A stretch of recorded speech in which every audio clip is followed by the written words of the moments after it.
प्रेम से बोले सदगुरुदेव जी महाराज की जय। परम पिता परमेश्वरी की जय। आनंद कंद लीलाधारी प्रभु सदानंद जी मनमोहन भगवान की जय। परम प्रभु की है ये वाणी, परम प्रभु की है ये वाणी। जल्दी ही सतयुग आएगा, सत्पुरुषों का राज बनेगा, पापी नहीं बच पाएगा। ओ पापियों कान खोल कर सुन लो, पापियों कान खोल कर सुन लो, पाप छोड़ कर धर्म पकड़ लो, तभी तू रहने पाएगा, सत्पुरुषों का राज बनेगा, पापी नहीं बच पाएगा। हम लोग का जीवन देखोगे तो धर्म में रख दिए हैं, धर्म में रख दिए हैं, मोक्ष के छत्र छाया में चल रहे हैं। अपने अस्तित्व हमारा देख रेख मालिकान परमेश्वर का है। अब उसमें कामना पीछे है, अर्थ पहले है, तो अर्थ हम लोगों के पास नहीं रहेगा तो आप लोगों के पास रहेगा। हम लोग अर्थ वाले नहीं रहेंगे तो आप लोग अर्थ वाले रहेंगे। आप लोग तो जीवन रोटी कपड़ा मकान पर बेचने वाले हैं, हम लोग अपना जीवन सम्राट का पद भी मिले ना, इंद्र का पद भी मिले तो लात से जूता से ठोकर मार कर किनार कर देंगे। पढ़िए कठोपनिषद को, पढ़िए कठोपनिषद। नचित कहता कह रहा है कि ब्रह्मा को भी एक दिन मरना है, ब्रह्मा को भी एक दिन मरना है। अमृत के सामने वो भी एक अल्पायु है, अमृत के सामने मोक्ष के सामने ब्रह्मा भी अल्पायु है। किसको अल्पायु कह रहा है? वो बालक ब्रह्मा को। ब्रह्मा माने आयु उनकी क्या है बताए तो थे, 4 अरब 32 करोड़ बरस का दिन, 4 अरब 32 करोड़ बरस की रात, यानी 8 अरब 64 करोड़ बरस का 24 घंटा। इस दिन रात से ब्रह्मा जी का 30 दिन का महीना होता है। वहां 31 दिन 28 दिन 29 दिन नहीं चलता है, वहां सरपट 30 दिन चलता है। वहां 31 दिन 28 दिन 29 दिन नहीं चलता है, वहां सरपट 30 दिन है। तो 30 दिन का महीना, 12 महीने का बरस और 100 बरस की आयु।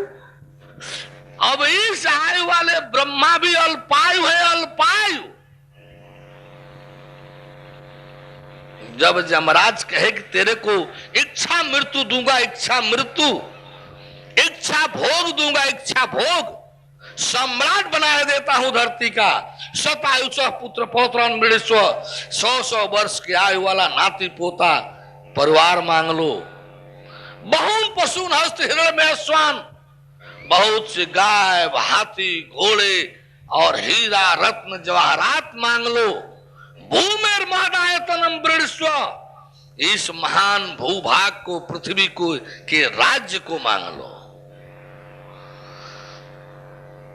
अरे तेरे को इच्छा मृत्यु दे रहा हूं, इच्छा भोग, सम्राट का पद, ये सब मांग लो। इच्छा करोगी वही तुम्हारे लिए भोग प्रकट हो जाएगा। ऐसा तेरे को बनाए देता हूं। इच्छा मृत्यु, यानी जब तक नहीं चाहोगे नहीं मरोगे, जब तक नहीं चाहोगे नहीं मरोगे। इच्छा भोग दे रहा हूं, जब जिस भोग की इच्छा करोगे तुम्हारे सामने प्रकट हो जाएगा। इतना ही नहीं, इमारथा इमारथा शतुरिया, इमारथा शतुरिया, इस तरह से देखे विश्वा भी आ रहा है। बोले परम प्रभु परमेश्वर की, यानी इन देवलोक की रमणियों को हानि बाजा गानी नित्य बाजा सहित सबको ले जाओ। इमारथा सरथा सतुरिया आया प्रभु श्री इमारथा सरथा सतुरिया, इन देवलोक की सुंदरियों को अप्सराओं को ले जाओ, जिसके लिए बड़े बड़े ऋषि महर्षि लोग ललचाते रहते हैं। बड़े बड़े ऋषि महर्षि लोग ललचाते रहते हैं, ले जा तू इनसे अपनी सेवा करा। लेकिन हे नचिकेता, इस तत्व के ज्ञान के विषय में मत पूछ। ये सब ले लो, लेकिन तत्व का ज्ञान क्या है ये मेरे लिए छोड़ दो, इसको मत पूछो। कीमत महसूस कर लीजिए आप लोग। तब भी नचिकेता कहता है कि नहीं नहीं, मुझे तो ये सब कुछ नहीं चाहिए, सब लुभावने हैं। ये सब मेरे, जब ब्रह्मा भी अल्पायु है, इंद्र को भी जाना ही है, देवराज है, कुबेर भंडारी सबको जाना ही है। जब ब्रह्मा जाएंगे तो उनकी पूरी टीम टोली जाएगी, महेश जाएंगे, विष्णु जाएंगे, सब जाएंगे। अवतार विष्णु नहीं, जितने ब्रह्मांड है उतने ब्रह्मा विष्णु महेश है। जिस विष्णु के माध्यम से पूर्ण अवतार हो गया, तो अवतार होने के बाद उनका नाम टाइटल पड़ गई महाविष्णु की।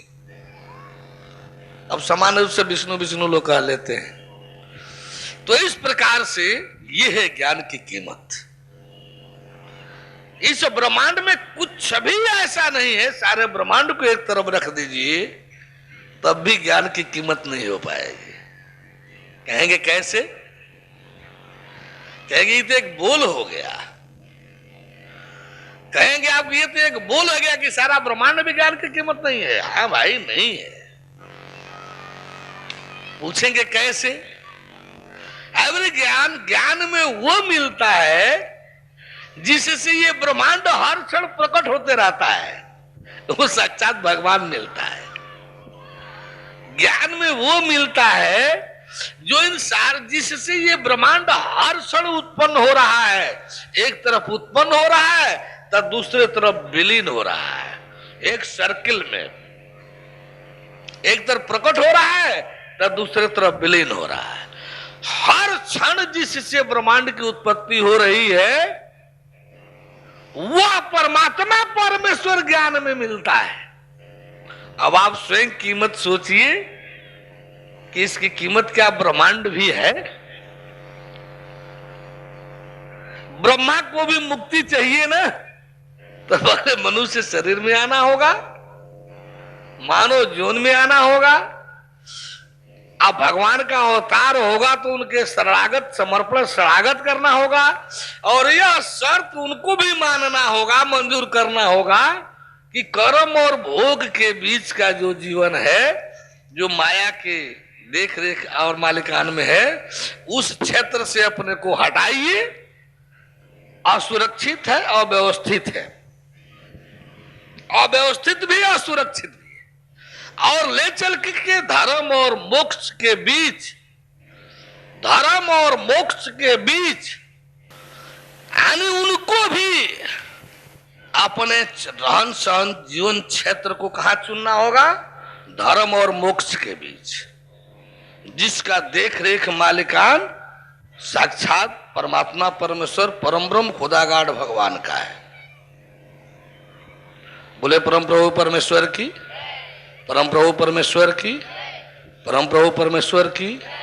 अब हम वो विषय जो कहे थे, ये तो हमारा तब से मथ रहे थे, ये बता नहीं रहे थे, मथ रहे थे।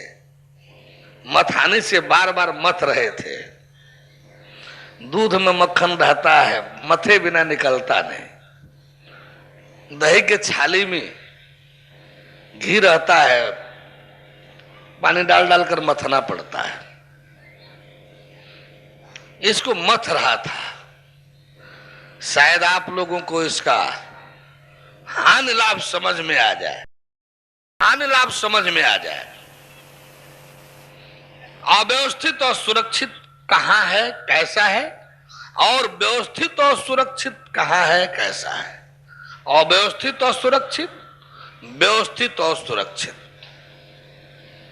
आपका सच्चा जीवन कहां है? कर्म और भोग के बीच माया के अधीन, अथवा धर्म और मोक्ष के बीच परमेश्वर के अधीन? जबकि आपके सामने पहले से है। माया के, कर्म और भोग के बीच जब जीवन आप रखेंगे तब आपके पास क्या रहेगी? कामना ही कामना पहले से रहेगी, और उसके लिए, अर्थ के लिए आपको हर यत्न प्रयत्न करने होंगे। जब धर्म और मोक्ष के बीच में रहेंगे तो कामना आने के पहले ही अर्थ की व्यवस्था पहले से है। कामना आने के पहले ही अर्थ की व्यवस्था है, यानी कामना आएगी ही नहीं, कामना की आवश्यकता पड़ेगी ही नहीं। यदि कभी कभार पड़ भी गई तो परेशान करने के लिए नहीं रहेगी, क्योंकि अर्थ पहले से है। परेशान नहीं कर पाएगी क्योंकि अर्थ पहले से है। ये देख रेख मालिकान परमेश्वर का है। अब आप लोग समझिए अपना, आप लोग समझिए अपना। यदि धर्म और मोक्ष वाला में जीवन है तो मेरा संबंध है। यदि ऐसा करना है, ऐसा जीवन में रहना चलना है जिसको, उसको मेरी जरूरत है, वो जो है मेरा क्षेत्र है। उसमें यदि जो रहना चलना चाहता है उससे हमारा मतलब है। जब कर्म और भोग के क्षेत्र में रहना है, माया के देख रेख मालिकान में, तो उसमें हमारी क्या जरूरत? उसके लिए गुरुओं की कमी थोड़े है। एक से एक गुरु जी लोग हैं, एक से एक गुरु जी लोग हैं। जो जच जाए अपना लीजिए, जो जच जाए अपना लीजिए, जो आपको अधिक मनमाना रहने का मौका दे अपना लीजिए। हमारे यहां तो यही तो एक प्रतिबंधित होगा, मन माना। बुद्धि के अनुसार जो चाहिए सो कीजिए, बुद्धि विवेक के अनुसार जीवन जीना होगा। मन माना तो हर स्तर पर सख्त वर्जित। मन तो शैतान का प्रतिनिधि है। मनमाना उठना, मनमाना बैठना, मनमाना चलना, मनमाना खाना, मनमाना सोना, मनमाना दौड़ना, मनमाना चलना, मनमाना करना, ये सब त्याज्य है, घृणित है, वर्जित है, त्याज्य है। बोले परम प्रभु परमेश्वर की, परम प्रभु परमेश्वर की। आप तो शायद हमारे बंधुजन लोग, अच्छा ये लोग भी जो छटपटा रही थी कि हम पास होंगे कि नहीं होंगी, बंधुजन भी सोच रहे होंगे कि हम पास होंगे कि नहीं होंगे। लीजिए फार्मूला अभी से फेंक दिया आपके बीच। यही फार्मूला है हमारे यहाँ पास फेल का। आप लोग अपना 4 दिन पहले है, प्रिपरेशन कर लीजिए, प्रिपरेशन कर लीजिए, तैयारी कर लीजिए। क्या चाहते हैं, कहाँ रहना चाहते हैं, क्या जरूरत है, और जैसा चाहत, जैसे जिज्ञासा वैसे प्राप्ति। अब हम थोड़ा राम जी के उपदेश की तरफ चलेंगे। बोले परम प्रभु परमेश्वर की। जीवन मुक्त। जब राम जी लंका पर विजय प्राप्त करके अयोध्या आए, जब राज्याभिषेक हो गया, जब राजकाज सहज भाव से चलने लगा, तो सोचे कि रे हम राजकाज करने के लिए तो आए नहीं हैं, हमारा काम तो राजभोग का है नहीं, हमारा काम तो जीवों को मोक्ष देने दिलाने का है, जीवों को सत संदेश देने दिलाने का है। इस बात को सोच करके राम जी जो है अपने प्रजाजनों को बुलाए।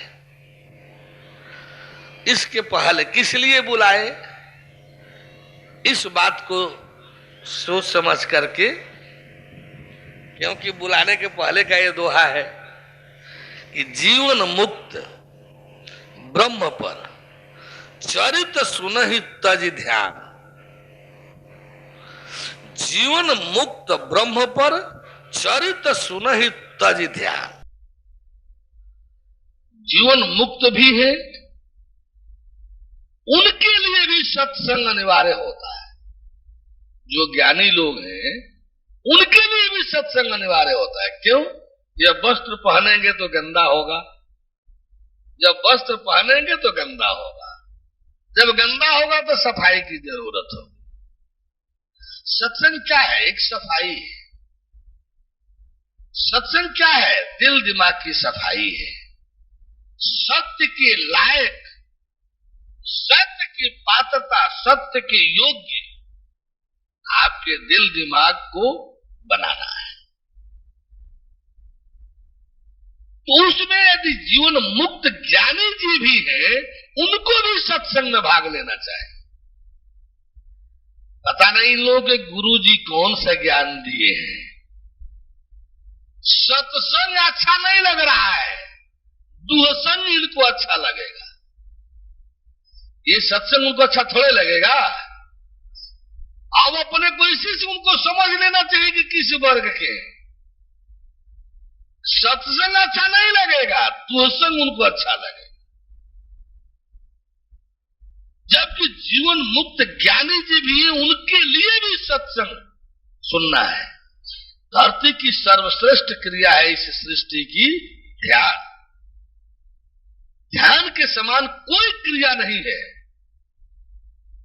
ध्यान के समान कोई भी क्रिया सृष्टि में नहीं है। यदि आप ध्यान में भी बैठे हैं तो उससे को भी छोड़ करके ब्रह्म पर चरितानी जब सत्संग हो तो ध्यान छोड़ करके भी सत्संग में भाग लेना है। ध्यान में यदि कोई कमी गड़बड़ी होगी तो उसकी भी जानकारी, उसकी भी सफाई सत्संग में हो। जे हरि कथा न करहि रति, यह एक अपनी जांच है कि हरि कथा ने सत्संग हमको अच्छा लग रहा है कि नहीं। इससे अपनी स्थिति का आकलन होगा कि हम सत्य के योग्य है कि नहीं। यदि सत्संग में रुचि है, सत्संग में आनंद अनुभूति महसूस हो रहा है, तो समझिए कि आप पात्र हैं परमेश्वर के। आज जे हर कथा न करहि रति, जिनको सत्संग में यदि रुचि नहीं, अच्छे नहीं लगते, जिनकी रुचि नहीं होती, समझिए कि उनका हृदय पाषाण है, पाषाण, पत्थर है, पत्थर, पत्थर है, पत्थर। वो मूर्ति पत्थर नहीं है, ये सजीव आदमी है, इनका हृदय पत्थर है। वो मूर्ति पत्थर नहीं है, बल्कि ऐसे लोगों का हृदय पत्थर है जिनको हर कथा अच्छा नहीं लगता, सत्संग अच्छा नहीं लगता। ऐसे लोगों का हृदय पत्थर है, हृदय पत्थर है। मूर्तियां तो मूर्ति है, पत्थर कैसे? बोले परम प्रभु परमेश्वर की। अब हम लोग आवे, राम जी सोचे कि हम राजकाज करने तो आए नहीं है, हमारी अपनी बात है तो अपने प्रजा के सामने रख दे, प्रजा के सामने रख दे। अब देखिए राम जी परिवार तोड़ने वाले थे कि जोड़ने वाले थे। मानव जीवन क्या है, किस लिए है, किसको देना है ये जीवन? माई बाप को देना है कि पत्नी को देना है कि पति देव को देना है कि बेटा बेटी को देना है कि किसको देना है? असली जानकारी तो रामे जी को होगी ना, क्योंकि वो परम ब्रह्म परमेश्वर के अवतार है, वही सृष्टि के रचयिता है, वही सर्वज्ञ है, वही सर्व जाननहार है, वही इसकी सच्ची जानकारी रखते हैं। इस सृष्टि में कहाँ कौन कैसा रहेगा, तो कैसा किसका लाभ होगा, ये वही बता सकता है जो परम ब्रह्म परमेश्वर का पूर्णावतार हो। अवतार भी 3 श्रेणियों में है। हद जल गगरी छलकत जाए, जिसको शास्त्र देखने का पढ़ने का अधिकार नहीं है, वह शास्त्र की चुनौती देते हैं सब। जो जिसको शास्त्र कभी पढ़ने का अधिकार नहीं है, शास्त्र पढ़ने के लिए जब तक सूक्ष्म दृष्टि, दिव्य दृष्टि, ज्ञान दृष्टि नहीं आएगी, ज्ञान दृष्टि के बगैर शास्त्र में घुसने का किसी को अधिकार नहीं। पाठ कर लीजिए अपने लिए, पढ़ते रहिए समझने के लिए अपने लिए, ताकि थोड़ा बहुत उत्प्रेरण मिलता रहे। डील करने का राइट किसने दे दिया आपको? व्याख्या करने का, एक्सप्लेन करने का अधिकार किसने दे दिया आपको? वो आता है ज्ञान से, वो मिलेगा ज्ञान से, शास्त्र दिखलाई देगा ज्ञान से।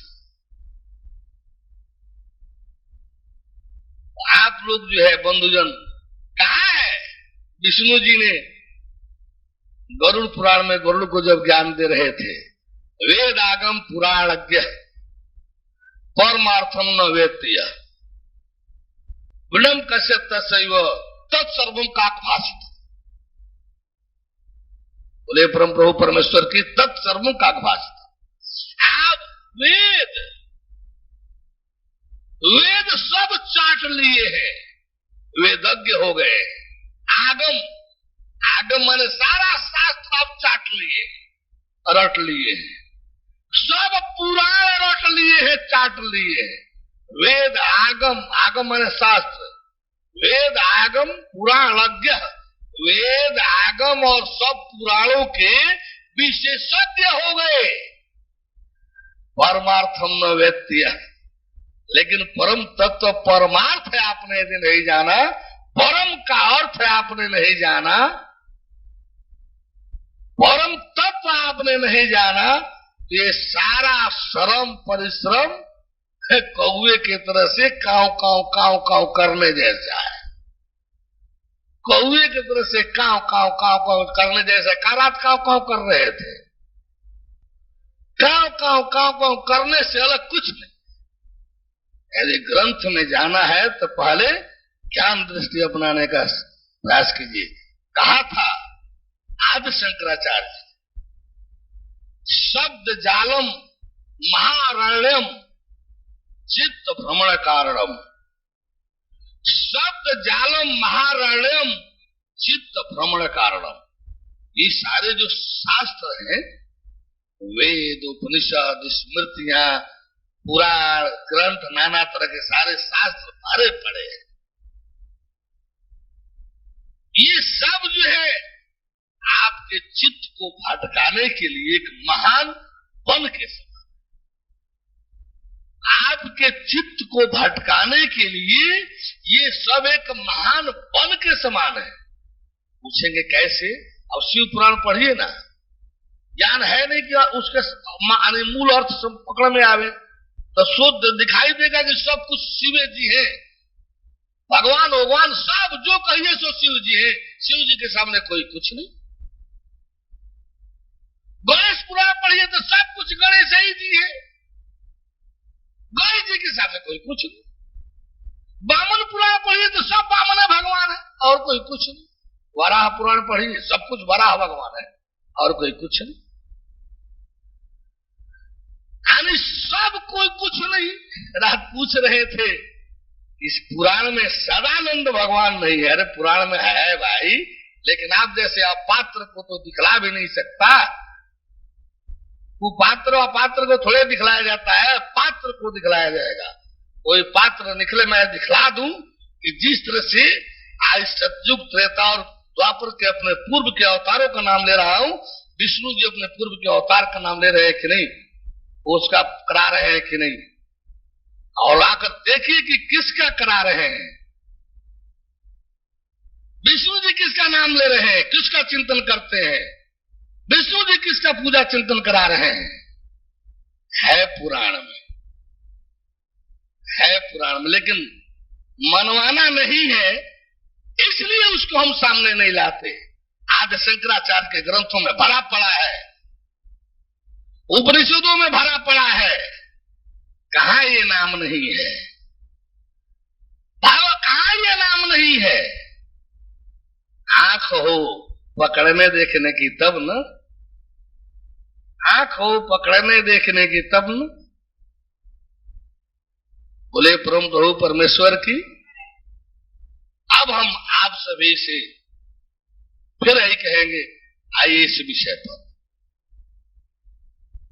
विषय तो जिधरे गाड़ी जा रही है उधरे एडो करती जा रही है। आप तो उससे कहे थे कि ये ब्रह्मांड स्टेशन वाला रेडियो है। जब सुई मूल से विचलित होने लगे तो थोड़ा सा आप लोग आगे पीछे करके सेट कर लेना चाहिए। इसीलिए तो बीच में सुइये तो सेट करते हैं परम प्रभु परमेश्वर की जय।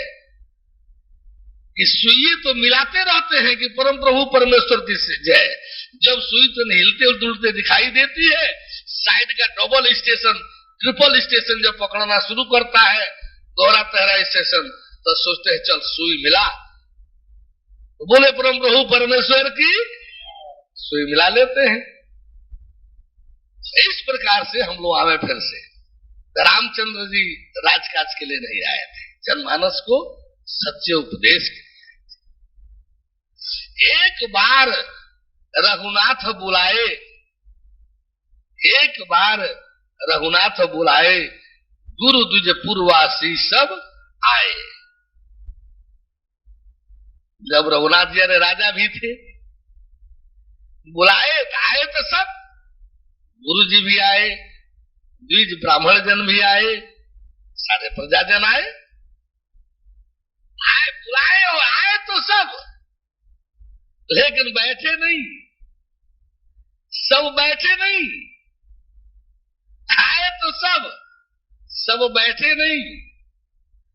बैठे गुरु मुनि और द्विज सज्जन। आए तो सब, लेकिन सब बैठे नहीं। बैठे गुरु मुनि और द्विज सज्जन। कौन कौन बैठे? गुरु जी बैठे, मुनि जन बैठे, विप्रजन ब्राह्मण जन द्विज जन बैठे, सज्जन जो थे वो बैठे, शेष लोग कुछ खड़े रहे और कुछ आते जाते रहे। शेष लोग कुछ खड़े रहे और कुछ आते जाते रहे। बैठे गुरु मुनि और द्विज सज्जन। अब खड़े वाले लोग कहेंगे देखो हम लोग को निंदा के लिए कहा जा रहा है, तो अब इसके लिए हम क्या करें? बोले परम प्रभु परमेश्वर की। तो बैठे गुरु मुनि और द्विज सज्जन, जब बैठने वालों के लिए उन्होंने बोलना शुरू किया, खड़े वाले का पकड़ पाएंगे? स्थिरते नहीं है, खड़ा रहेंगे, चंचलता है, रहे है, चल देंगे, जल्दी से आसानी से जाना होगा, उनके लिए थोड़े वो वचन बोलेंगे। अभी बैठे गुरु मुनि और द्विज सज्जन, बोले वचन भगत भाव भंजन। अब राम जब सब लोग बैठ गए तो राम जी ऐसा वचन बोलना शुरू किए जो भक्तों के भाव, जो होने वाला दुख है, भाव 84 का चक्कर होने वाला दुख है, काल चक्कर होने वाला दुख है, पुनर्जन्म आवागमन का चक्कर होने वाला दुख है, सृष्टि चक्कर जो है ये भक्त जन का, ये जो इसमें पड़े हैं इनका दुख है। तो बोले वचन भगत भाव भंजन। ये जो होने वाला दुख है इसको भंजन खत्म करने वाला वचन बोले।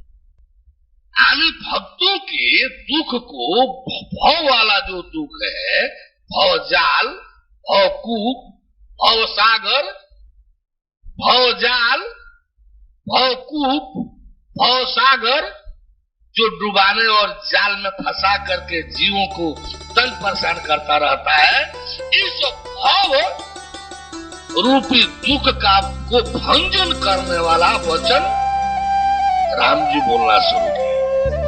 परम प्रभु की है वाणी,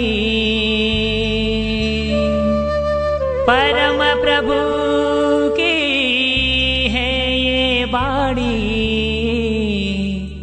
जल्दी ही सतयुग आएगा, सत्पुरुषों का राज बनेगा, पापी नहीं